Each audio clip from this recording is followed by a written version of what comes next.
8 millions de dollars ont disparu. La voix de ma sœur a traversé l'enceinte si violemment que j'ai dû ranger ma Buick sur le bas-côté de l'autoroute 77. Des voitures passaient en un flou d'argent et de soleil.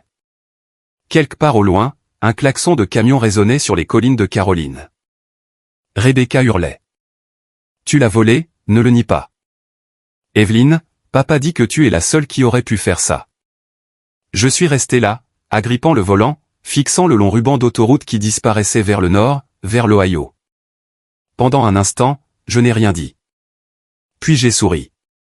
Non pas parce que j'étais heureuse. Non pas parce que la vengeance a un goût sucré comme les gens l'imaginent. À 61 ans, on apprend que la vengeance est rarement douce.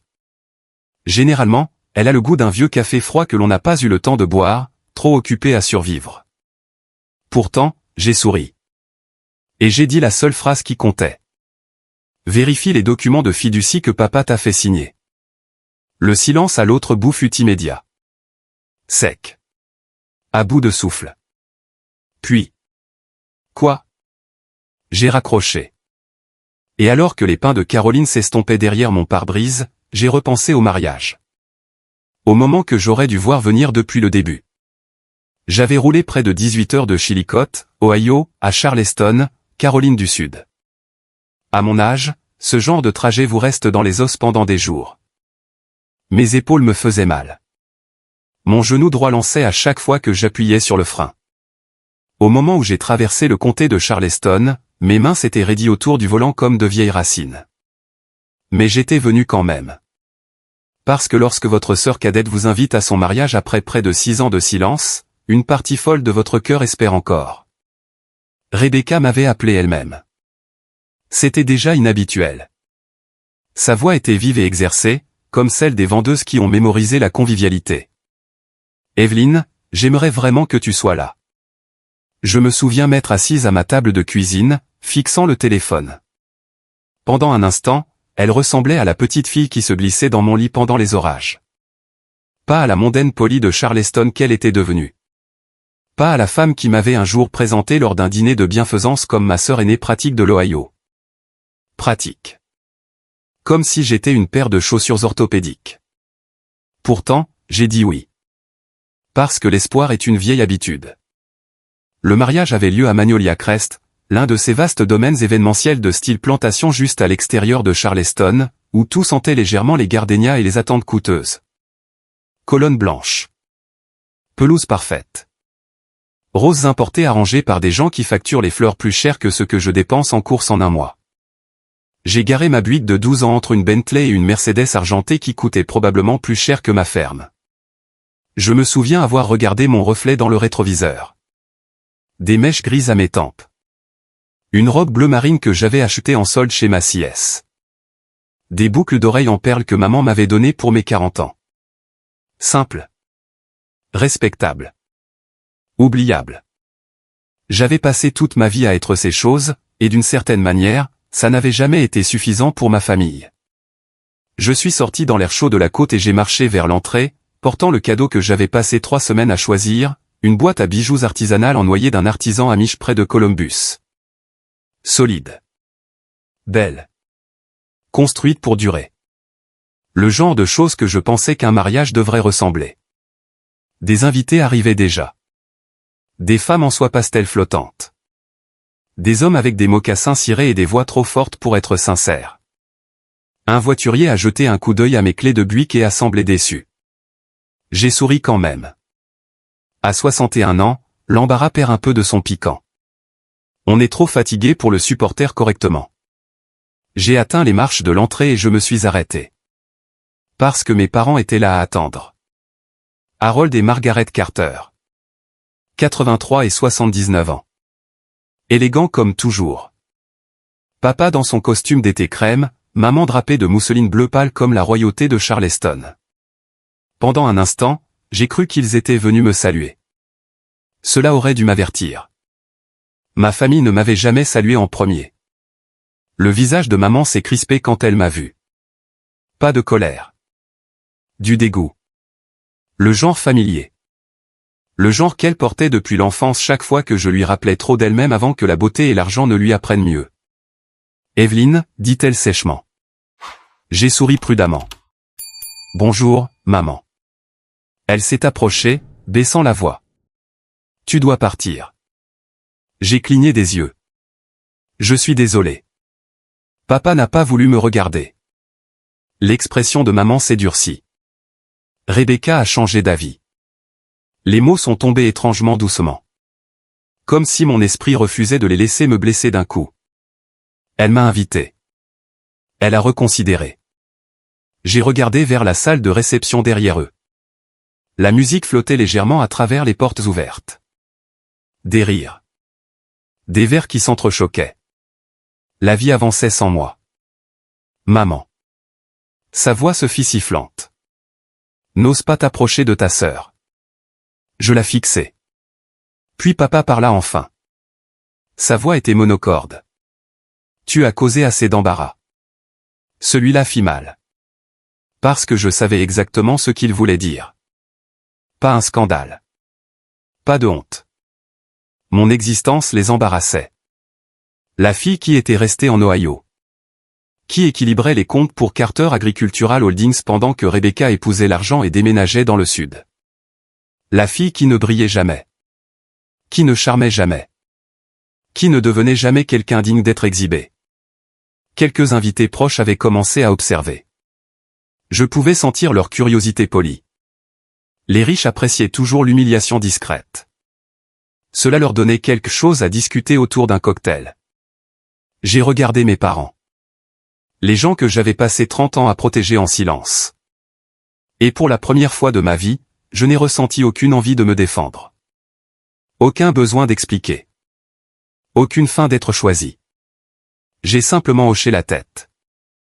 J'ai déposé délicatement la boîte en noyer sur la table d'appoint en marbre la plus proche et je me suis retourné. Pas de larmes. Pas de voix élevée. Pas de scène. Juste le silence. Je suis descendu de ces larges marches blanches et suis retourné à ma Buick tandis que la société de Charleston faisait semblant de ne pas regarder. À l'intérieur de la voiture, je suis resté assise un long moment, les mains posées sur le volant. Puis j'ai démarré le moteur et j'ai roulé vers le nord. 2 jours plus tard, quelque part à l'extérieur de Whitville, en Virginie, Rebecca a appelé en hurlant à propos de 8 millions de dollars disparus. Et quand je lui ai dit de vérifier les documents de fiducie que papa lui avait fait signer, j'ai su que la famille Carter avait enfin atteint le moment où la vérité exigeait son dû. Après avoir raccroché avec Rebecca, je me suis assise sur le bas-côté de l'autoroute 77 et j'ai écouté le moteur tourner au ralenti. La route vrombissait sous les pneus. Un semi-remorque est passé en trombe, faisant vibrer la Buick juste assez pour me rappeler que j'étais toujours là, toujours en mouvement, toujours une femme avec des endroits où aller. Pendant un moment, j'ai simplement regardé la lumière du soleil de Caroline s'estomper en or de fin d'après-midi.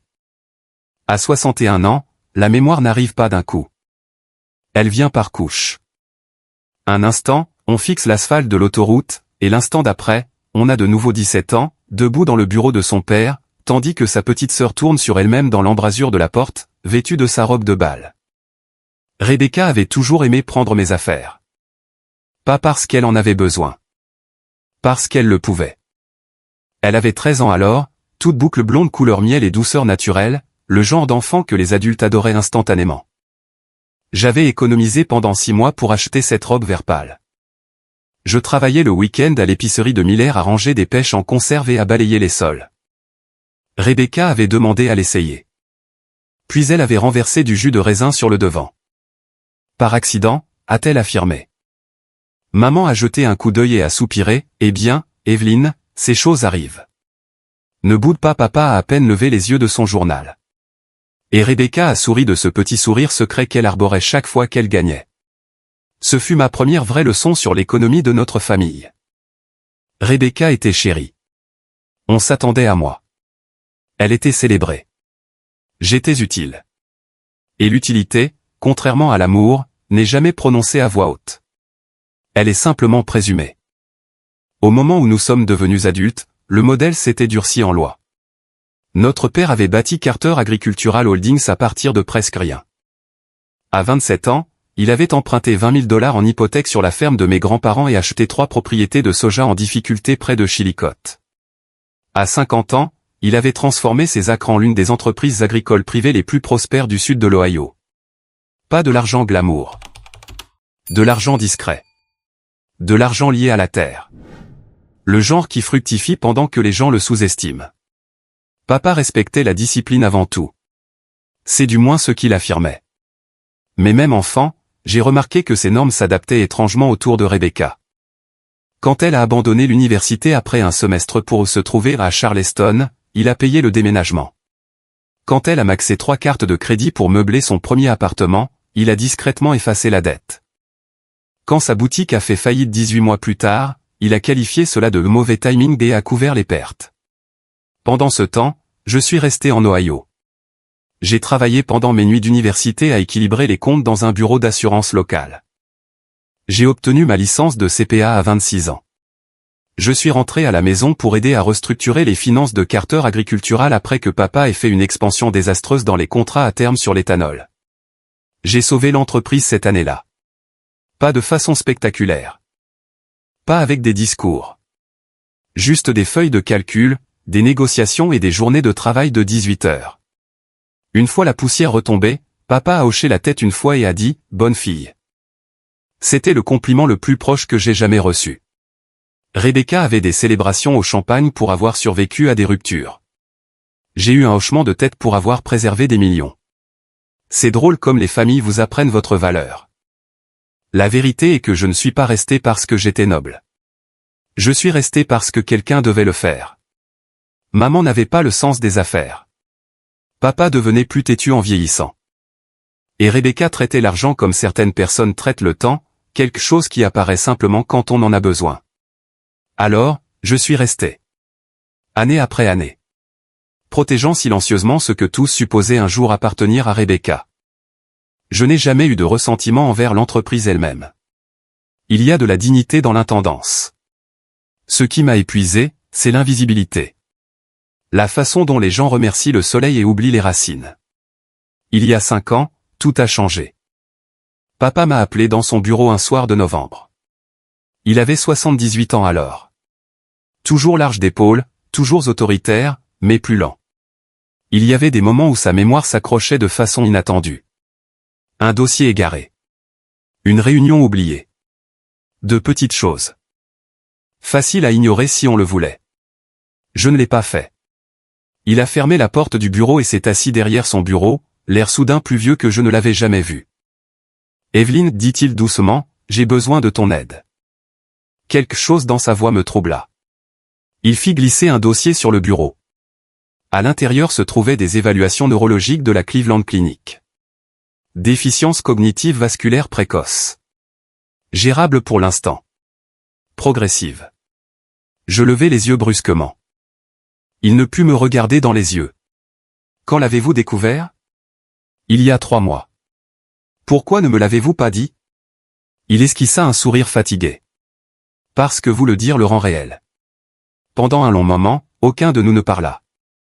Puis il dit quelque chose que je ne m'attendais jamais à entendre. Vous êtes la seule à qui je fasse confiance avec cette entreprise. Je le fixai. Non pas que je ne l'ai pas su. Certaines vérités vivent entre les gens bien avant d'être prononcées. Mais l'entendre à voix haute, c'était comme marcher sur un terrain inconnu. Il se pencha en avant. Rebecca le détruirait en 5 ans, peut-être moins. Les mots étaient francs. Douloureusement honnêtes. Et pour la première fois de ma vie, mon père semblait avoir peur. Elle est bien intentionnée, ajouta-t-il doucement. Elle est confortable, corrigeai-je. Il sourit presque. Puis son visage redevint sérieux. J'ai besoin que tu protèges ce que j'ai bâti. Cette nuit-là, nous avons passé 4 heures avec James Whittaker, l'avocat de la famille. Ensemble, nous avons créé une structure de fiducie que ni maman ni Rebecca ne comprenaient pleinement. Rebecca semblerait hériter des actifs liquides de contrôle. Assez de visibilité pour satisfaire les attentes. Mais cachés à l'intérieur se trouvaient des déclencheurs légaux. Si elle tentait une liquidation non autorisée de terres protégées ou violait les restrictions de succession, l'autorité pleine et entière me reviendrait automatiquement en tant que fiduciaire.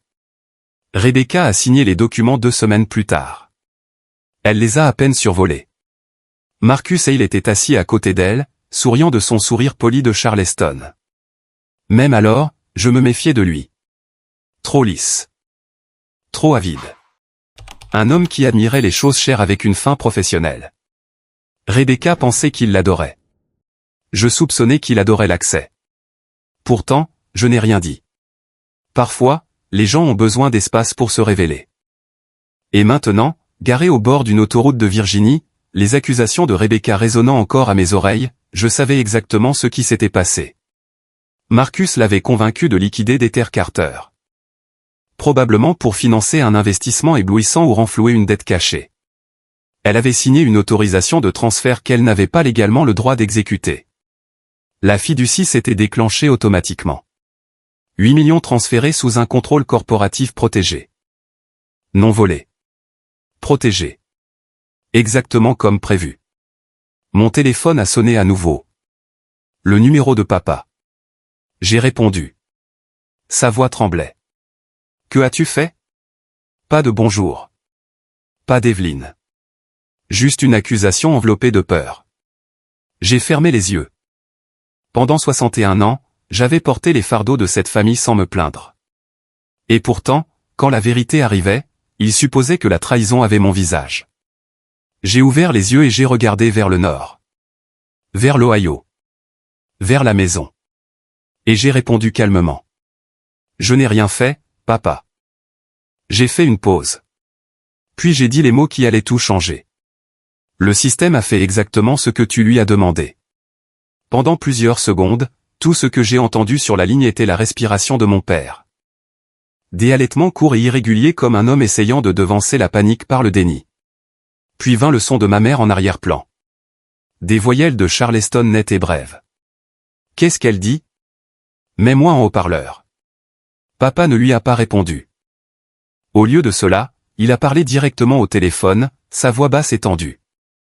Evelyne, dis-moi que c'est une sorte de malentendu.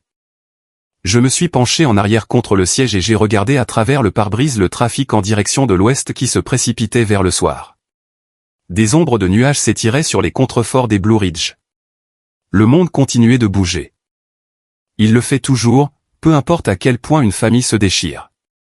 Ce n'est pas un malentendu, ai-je dit. C'est l'application de la loi. Silence. Puis la voix de ma mère, maintenant clairement en haut-parleur. Petite moralisatrice, s'écria-t-elle.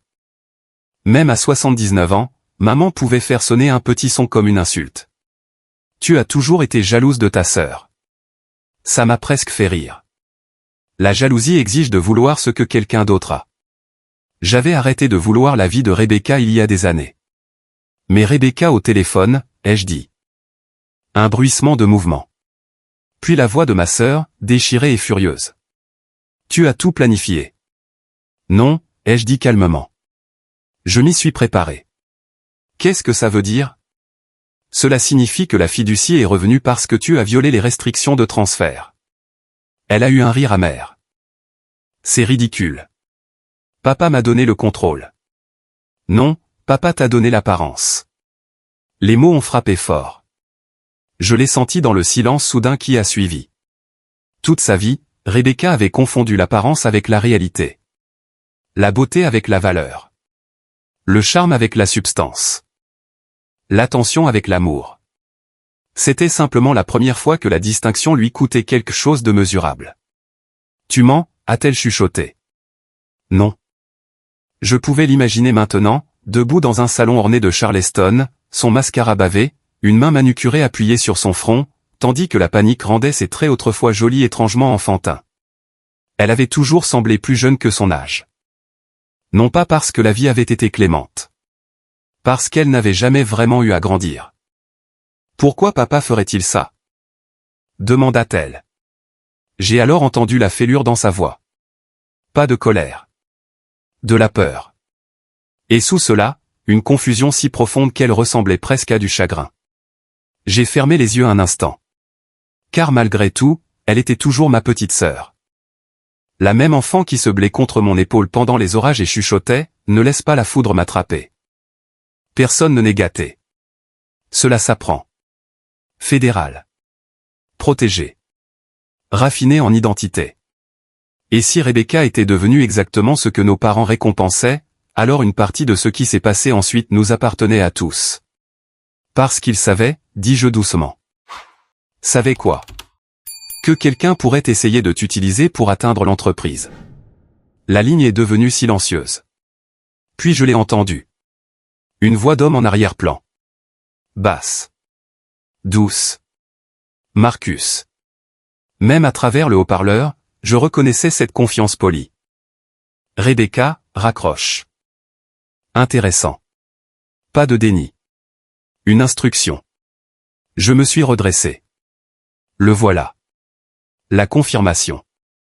Il était là. Essayant toujours de contrôler la pièce. Mais Marcus au téléphone, ai-je dit.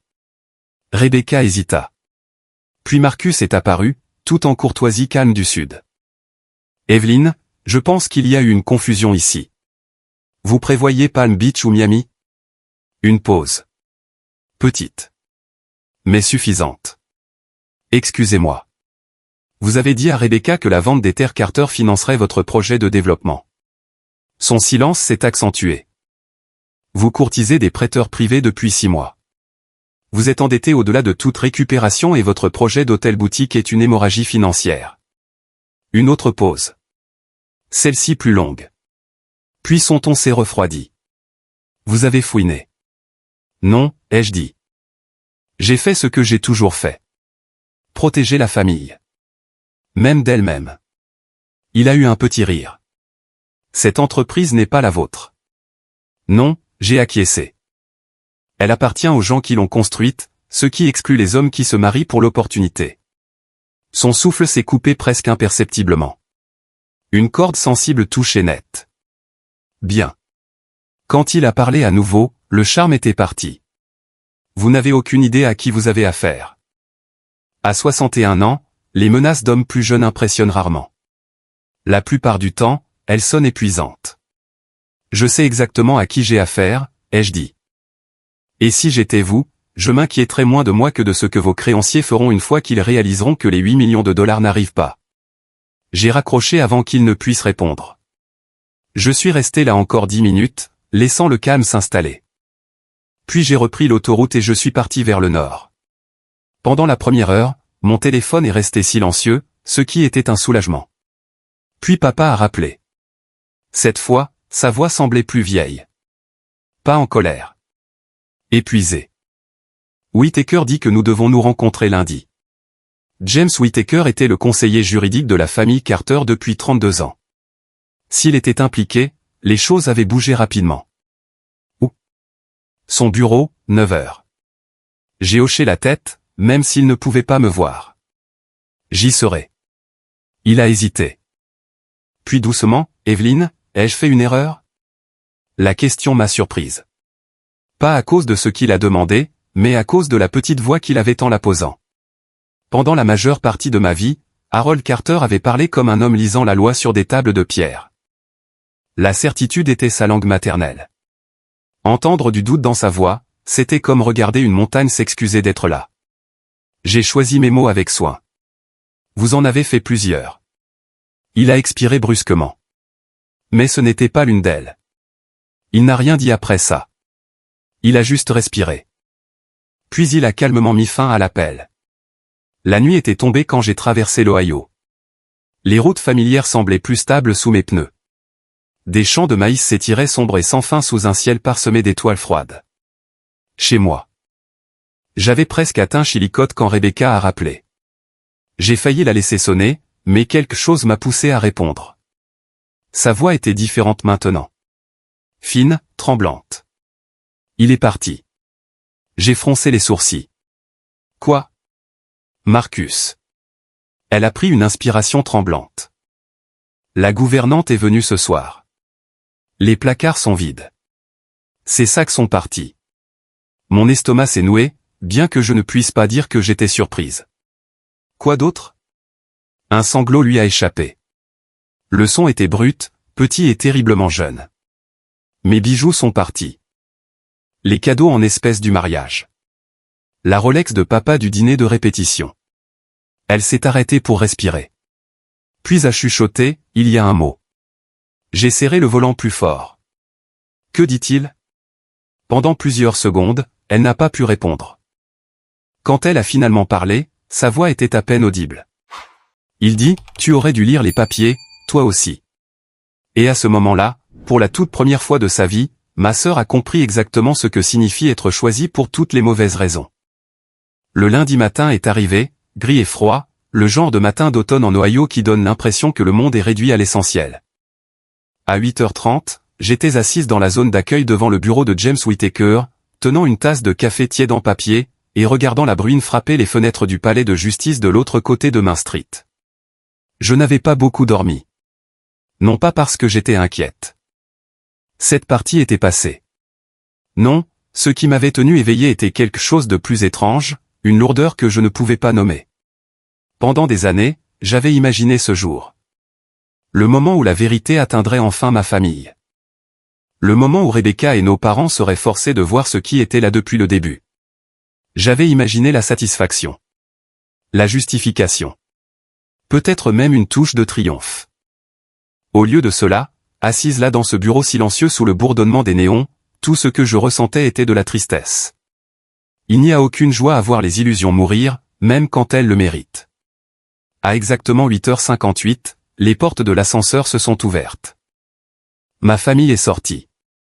Et pour la première fois de ma vie, il semblait ordinaire. Pas poli. Pas posé. Pas intouchable. Juste des gens fatigués portant les restes d'une ancienne certitude. Papa avait l'air 10 ans plus vieux qu'au mariage. Sa confiance couleur crème avait été remplacée par un costume anthracite qui lui pendait trop lâchement. Le rouge à lèvres de maman était inégal, et elle serrait son sac à main comme si cela pouvait expliquer les choses si elle le tenait assez fort. Et Rebecca, pendant un instant. Je l'ai à peine reconnue. Elle ne portait pas de maquillage. Ses cheveux blonds, habituellement coiffés à la perfection, étaient tirés en arrière sans soin. Son visage semblait plus mince, comme dépouillé de toutes les petites performances que la beauté lui avait toujours offertes. Elle paraissait 42 ans pour la première fois de sa vie. Et curieusement, elle semblait plus réelle que jamais. Personne ne parla. La secrétaire de James nous conduisit dans la salle de conférence.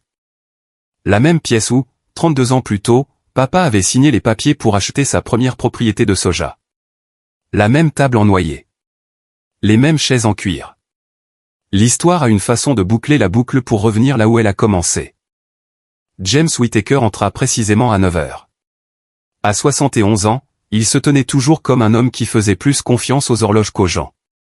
Il nous salua de la tête et s'assit au bout de la table. Puis il joignit les mains. « Eh bien, dit-il, j'imagine que ce fut un week-end instructif. » Personne ne répondit. Bien. James n'aimait pas les mises en scène inutiles. Il ouvrit un épais dossier. « Madame Hale. »« Carter, » dit Rebecca doucement. James fit une pause. Haussa un sourcil. « Intéressant. » Il acquiesça une fois et continua. « Rebecca Carter, le 14 mars de l'année dernière, vous avez signé des documents de succession conditionnelle concernant Carter Agricultural Holdings. J'ai signé ce que papa m'a dit de signer. » Oui, dit James. C'est votre habitude depuis longtemps. La pièce se crispa. Même maman eut l'air surprise. James se permettait rarement d'être aussi acerbe. Le fait qu'il le fasse maintenant me disait exactement à quel point il avait observé silencieusement au fil des ans. Il ajusta ses lunettes. Les termes de la fiducie étaient explicites. Toute tentative de liquidation d'actifs agricoles protégés sans l'approbation du fiduciaire déclencherait la réversion immédiate des actifs. Rebecca regarda papa. Tu savais. Son visage se froissa. Il ouvrit la bouche. La referma. Puis il chuchota finalement. Oui. Elle le fixa comme si elle voyait un étranger. Tu m'as laissé croire que c'était tout à moi. Ses mains tremblaient sur la table. J'espérais que tu t'y ferais. Son rire était petit et brisé. Tu espérais? Personne ne répondit. James fit glisser plusieurs documents sur la table. Les 8 millions de dollars ont été automatiquement transférés dans une réserve d'entreprise sécurisée au moment où les instructions de vente non autorisées ont été saisies vendredi après-midi. Le visage de Rebecca est devenu blanc. Marcus les a soumis. James a hoché la tête. En utilisant vos identifiants d'autorisation numérique. Elle a fixé les papiers. Puis s'est lentement reculée. Quelque chose en elle a changé à ce moment-là. Pas de façon spectaculaire. En silence. Comme la glace admettant enfin qu'elle est de l'eau. Elle m'a regardé. Et pour la première fois de toute notre vie, il n'y avait plus de compétition dans ses yeux. Seulement de l'étonnement. « Depuis combien de temps ?» demanda-t-elle. Je savais ce qu'elle voulait dire. Depuis combien de temps je savais? Depuis combien de temps je les protégeais? Depuis combien de temps cette architecture invisible existait sous la vie qu'elle pensait comprendre? 25 ans, ai-je dit. Les mots se sont posés lourdement dans la pièce. Maman a froncé les sourcils. De quoi parles-tu? Je l'ai regardée. Vraiment regardée. La belle femme qui avait passé des décennies à polir Rebecca comme preuve de sa propre valeur tout en me traitant comme un meuble pratique. Et j'ai ressenti quelque chose qui s'approchait de la pitié. Papa a failli perdre l'entreprise en 1999, ai-je dit. Son expression vacilla. Elle n'avait pas su. Bien sûr que non. J'ai continué. J'ai restructuré la dette. Papa baissa les yeux. Le condo de Charleston. Rebecca pensait que Marcus l'avait acheté directement, j'ai négocié le financement relais. Rebecca le fixa. Les pertes de la boutique, l'audit de l'IRS, le refinancement de votre propriété de vacances après le krach boursier. Je me suis tourné vers maman. J'ai tout géré. Sa bouche s'entr'ouvrit légèrement. James ne dit rien. Il n'avait pas besoin de le faire. La vérité faisait son travail maintenant. Rebecca me regarda à nouveau, les larmes aux yeux. Pourquoi personne ne me l'a dit? C'était ça. La vraie question. Pas sur l'argent. Sur l'identité. Sur la façon dont une femme se réveille à 42 ans et découvre que la vie qu'elle pensait avoir construite a été discrètement portée par les mains de quelqu'un d'autre. J'ai répondu aussi doucement que je pouvais. Parce que personne ne voulait gâcher votre reflet parfait. Les larmes ont coulé alors. Pas des larmes gracieuses. Pas des jolies larmes. Un vrai chagrin. Rebecca s'est penchée en avant et a pleuré dans ses mains. Et personne n'a bougé pour la réconforter. Non pas parce que nous étions cruels. Parce que certains chagrins doivent être endurés sans secours s'ils veulent un jour devenir sagesse. Après plusieurs minutes, elle leva les yeux. Son visage était marbré et honnête. Elle se tourna vers moi et chuchota la dernière chose que je m'attendais à entendre. Je suis désolé. 2 mots. Simples. Sans fioriture. Et plus précieux que tous les 8 millions de dollars. Pendant un long moment, je ne pus répondre. Parce que j'ai soudainement compris quelque chose de profond. Ce n'était pas l'effondrement de l'enfant d'or. C'était la naissance de ma sœur. Quand la réunion s'est terminée, aucun de nous n'a bougé tout de suite. La salle de conférence était plongée dans un silence si complet que j'entendais le vieux radiateur tic-tac derrière le mur. Dehors, par les hautes fenêtres du palais de justice, la pluie tombait régulièrement sur Main Street, adoucissant la ville en taches grises et ambrées floues. Les gens se hâtaient sous les parapluies. Les voitures passaient dans les flaques d'eau avec ce sifflement familier de l'Ohio. La vie ordinaire. Celle qui continue d'avancer, quels que soient les mondes privés qui s'écroulent derrière les portes closes. James Whittaker rassembla soigneusement ses papiers et se leva. Je crois, dit-il doucement, que tout ce qui nécessitait une explication a maintenant été expliqué. Puis il regarda directement Rebecca. Ce qui se passe ensuite n'est plus légal. Il hocha la tête une fois et quitta la pièce. Pas de discours. Pas de drame. Juste un avocat qui avait passé 32 ans à observer une famille confondre la performance avec la vérité et qui savait que son travail était terminé. Pendant plusieurs instants, personne ne parla. Puis papa se leva lentement de sa chaise. À 83 ans, ses mouvements avaient acquis la prudence délibérée de l'âge, mais aujourd'hui, il y avait aussi autre chose, l'incertitude. Il regarda Rebecca, puis moi. Et pour la première fois de ma vie, il semblait être un homme qui ne savait pas laquelle de ses filles avait le plus besoin de lui. C'était une chose terrible à voir et une chose honnête. Evelyn, dit-il doucement. J'ai levé les yeux. Ses yeux étaient humides. Pas de la colère frustrée que j'avais connue toute ma vie. De regret.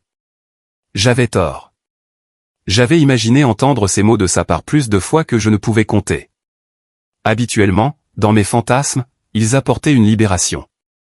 Une validation. quelque chose de propre et de satisfaisant. Au lieu de cela, ils tombèrent tranquillement comme des feuilles d'automne se posant sur l'herbe. Car à 61 ans, on comprend que les excuses ne restituent pas les années. Elle n'éclaire que ce qui ne peut être rendu. Je lui fis un petit hochement de tête. Pas de pardon, pas de rejet. Simplement une reconnaissance. Il sembla comprendre. Puis il se tourna et quitta la pièce, maman le suivant de près, sa certitude habituelle envolée. Elle regarda en arrière une fois avant que la porte ne se referme. Son visage était illisible. Bien. Certaines vérités ont besoin de temps pour s'installer avant de pouvoir être nommées. Il ne restait plus que Rebecca et moi à la table en noyer. Pendant un long moment, aucune de nous ne parla. Elle fixa ses mains jointes. La manucure coûteuse était écaillée maintenant. Un ongle était cassé net. Un si petit détail. Et pourtant, d'une certaine manière, cela me touchait plus que toutes les larmes. Pour une fois, elle ressemblait à quelqu'un qui avait essayé et échoué et qui n'avait pas su le cacher. Finalement, elle leva les yeux. Je ne savais vraiment pas. C'était la partie la plus difficile. La tromperie implique une conscience. Rebecca ne s'était pas trompée elle-même. Elle avait simplement été élevée dans une histoire si flatteuse qu'elle n'avait jamais pensé à la remettre en question. Non, dis-je doucement. Tu ne savais pas. Elle laissa échapper un long soupir et hocha la tête. Puis elle posa une question qui me surprit. M'as-tu déjà détesté? La question resta suspendue entre nous. Dehors, la pluie chuchotait contre les fenêtres. Quelque part dans le couloir, un téléphone sonna et fut rapidement décroché. La vie continuait. Toujours continuait. J'ai réfléchi attentivement avant de répondre. Car après tout, elle méritait la vérité. Non, dis-je enfin. Son visage se froissa légèrement. Je continuai. J'ai détesté ce que l'on nous a appris à devenir. Des larmes remplirent ses yeux à nouveau, mais elle ne détourna pas le regard. Quand nous étions petites, dit-elle doucement, je pensais que tu savais tout. J'ai souri malgré moi. C'est parce que j'avais 9 ans de plus. Non. Elle secoua la tête. Tu semblais toujours stable, comme si rien ne pouvait te faire tomber. J'ai failli rire. Si seulement elle savait combien de fois j'avais pleuré dans ma cuisine après avoir géré des crises d'entreprise toute la journée. Pleurant sur des casseroles brûlées simplement parce qu'elle me donnait quelque chose d'inoffensif à pleurer. La force a un aspect différent de l'extérieur. La plupart du temps, elle semble juste tranquille. Elle essuya ses yeux. Je suis désolé de les avoir laissés faire de moi cette personne. Il n'y avait pas de performance là-dedans. Pas d'attente d'absolution. Juste un chagrin exprimé honnêtement. Et à cause de cela, j'ai tendu la main sur la table et j'ai couvert la sienne. Pour la première fois depuis qu'elle était une petite fille effrayée pendant les orages, elle a serré ma main en retour. C'était suffisant. Pas de réconciliation dramatique. Pas d'étreinte en larmes. Juste un contact. Réel et humain et sans phare. Parfois, la guérison commence avec moins de mots. Je suis parti 10 minutes plus tard et j'ai pris la route de Chillicothe. La pluie avait cessé alors. Les nuages s'ouvraient sur le sud de l'Ohio en longs rubans de lumière argentée, et au moment où j'ai atteint Circleville. Le ciel occidental était orange brûlant derrière les champs. J'ai baissé la fenêtre malgré le froid. L'air de la récolte s'est engouffré, terre, maïs, chaume, fumée de bois de quelque part au loin. Chez moi. Plus je roulais vers le nord, plus je me sentais légère. Pas victorieuse. Pas justifiée. Simplement libérée. Il y a une différence. La victoire dépend de la perte de quelqu'un. La libération ne demande rien du tout. La nuit était tombée quand je me suis garé dans mon allée. La ferme était silencieuse sous la lumière du porche, chaleureuse et accueillante. J'ai porté mon sac de voyage à l'intérieur, nourri le chat, et je suis resté un long moment à la fenêtre de la cuisine, regardant les champs sombres au-delà de la grange. Puis le téléphone a sonné. Rebecca. Je l'ai laissé sonner 2 fois avant de répondre. Sa voix était plus calme maintenant. Presque timide. Salut. Salut. Une pause. Puis, pourrais-je te rendre visite un jour? J'ai attendu. Pas d'avocat, dit-elle rapidement. Pas de discussion d'affaires, pas de problème de famille. Une autre pause. Puis doucement, juste un café. J'ai regardé l'obscurité s'installer sur les rangées de blé d'hiver. J'ai pensé à deux petites filles se cachant des orages. J'ai pensé à tout ce qui avait été gâché. Et à tout ce qui restait. J'aimerais ça, ai-je dit. Son souffle s'est coupé. Puis elle a chuchoté, merci. Après que nous ayons raccroché, je suis resté là, souriant faiblement dans la maison silencieuse. Et pour la première fois depuis de nombreuses années, demain me semblait valoir la peine de sortir une tasse supplémentaire. Rebecca est arrivée 6 mois plus tard par un calme matin d'avril. Le soleil commençait à peine à se lever au-dessus de la crête orientale, et une lumière dorée pâle se répandait sur le pâturage arrière en longues bandes douces. La rosée s'accrochait à l'herbe. Quelque part au-delà de la grange, le coq de mon voisin s'annonçait à un monde qui ne l'avait pas demandé. J'étais déjà réveillé. À 61 ans, le sommeil est plus une suggestion qu'une garantie. J'étais assise sur le porche avec ma première tasse de café, regardant la brume s'élever des champs et me demandant si elle allait vraiment venir. Rebecca avait appelé 2 fois au cours de ces 6 mois. Des conversations courtes. Prudentes. Pas de fausse gaieté. Pas d'aisance sociale polie. Parfois, elle me demandait simplement comment allait mon jardin. Parfois, elle me racontait son nouveau travail d'assistante d'enseignant de 2e année dans une école primaire publique près de Charleston. Le travail ne rapportait presque rien comparé à la vie qu'elle avait connue. Mais sa voix sonnait plus stable chaque fois qu'elle en parlait. Comme si la simplicité lui avait enfin donné ce que le luxe n'avait jamais pu. La plénitude. Quand sa voiture de location s'est engagée sur l'allée de gravier, j'ai posé ma tasse et je me suis levé. Pendant un instant, elle est restée assise derrière le volant. Regardant la maison. La balançoire de Porsche que papa avait construite quand j'avais 22 ans. Les plates-bandes que maman s'était un jour moquée de trouver trop pratiques pour impressionner qui que ce soit. Puis elle a ouvert la porte et est sortie. Je l'ai à peine reconnue. Elle portait un jean délavé, des bottes de travail et un simple sweatshirt gris avec le logo du district scolaire brodé sur la poitrine. Pas de diamants. Pas de sac à main de créateur. Pas d'armure soignée de Charleston. Ses cheveux étaient attachés en queue de cheval lâche. Et elle avait les légères ombres sous les yeux de quelqu'un qui avait enfin commencé à vivre assez honnêtement pour se fatiguer. Elle semblait plus âgée. Et infiniment mieux. Pendant une seconde, aucune de nous ne parla. Puis elle sourit. Un petit sourire incertain. Le genre d'enfant qui essaie à nouveau d'espérer après une déception. Bonjour. J'ai souri en retour. Bonjour. Elle a monté les marches du Porsche. Pendant un moment impossible, j'ai cru qu'elle allait me prendre dans ses bras. Au lieu de cela, elle s'est arrêtée maladroitement, se déplaçant. J'ai apporté des grains de café de ce petit magasin que tu aimais près du campus, Ohio State. J'ai cligné des yeux. Le souvenir m'a surprise. Je l'y avais emmenée une fois quand elle avait 16 ans et qu'elle visitait Columbus avec des amis. Je ne me souvenais presque de rien du voyage, sauf à quel point elle avait semblé s'ennuyer. Apparemment, je m'étais trompé. Elle a tendu le petit sac brun. Je l'ai pris. Merci. Elle haussa légèrement les épaules, ressemblant soudain à nouveau à une jeune fille de 15 ans. Je me suis souvenu. Et voilà. La première preuve silencieuse que toutes ces années sous les paillettes, les privilèges et le bruit de la famille, une partie de ma sœur avait finalement prêté attention. Viens t'asseoir, ai-je dit. Nous nous sommes installés dans les chaises du Porsche avec du café frais entre nous. Pendant un moment, nous n'avons rien dit. Juste observé le matin se déployer à travers les champs.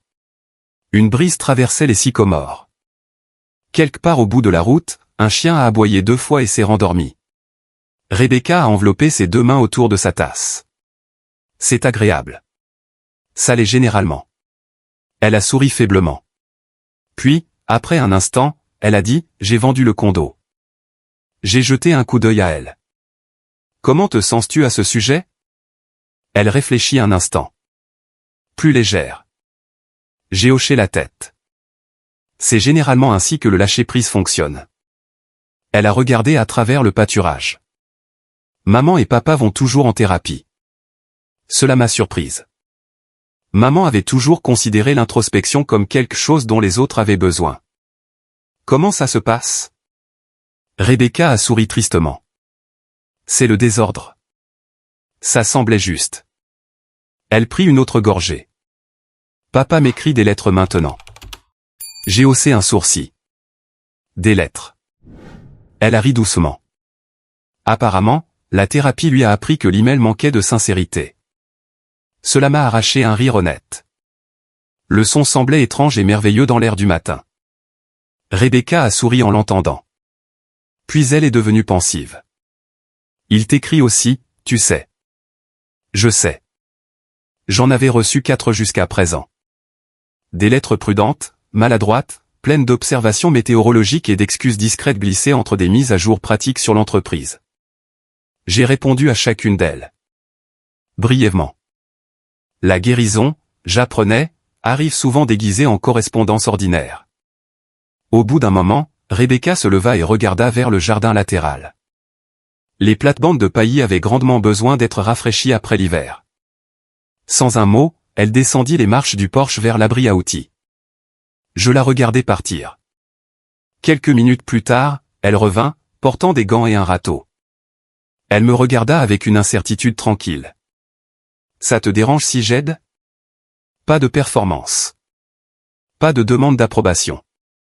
Juste une simple offre. J'ai hoché la tête une fois. Et ensemble, nous avons passé les 3 heures suivantes à travailler le jardin. Pas de grande conversation. Pas de confession dramatique. Juste le bruit des dents du râteau sur la terre sombre, l'odeur du paillis frais, et la compagnie constante du travail partagé. À un moment donné, j'ai jeté un coup d'œil et je l'ai vue s'arrêter pour repousser ses cheveux ébouriffés de son visage avec le dos d'un poignet maculé de terre. Et soudain, elle ressemblait exactement à la petite sœur qui me suivait dans les champs d'été, déterminée à suivre le rythme, quelle que soit la vitesse à laquelle je marchais. Quelque chose en moi s'est complètement adouci alors. Non pas parce que le passé avait disparu. Il n'avait pas disparu. Non pas parce que tout était réparé. Ça ne l'était pas.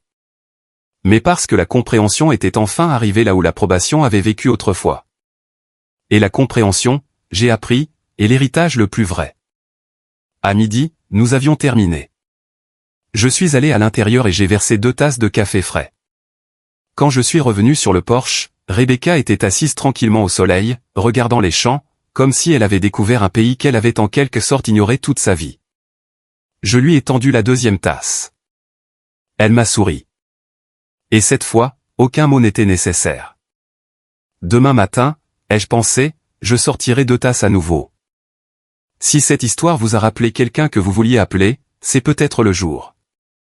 Et si vous croyez comme moi que certaines des guérisons les plus profondes de la vie commencent non pas par de grands discours, mais par de calmes retours, alors restez un moment, partagez vos pensées ci-dessous, et revenez pour une autre histoire. Parfois, les familles se brisent bruyamment. La nôtre a commencé à guérir en silence.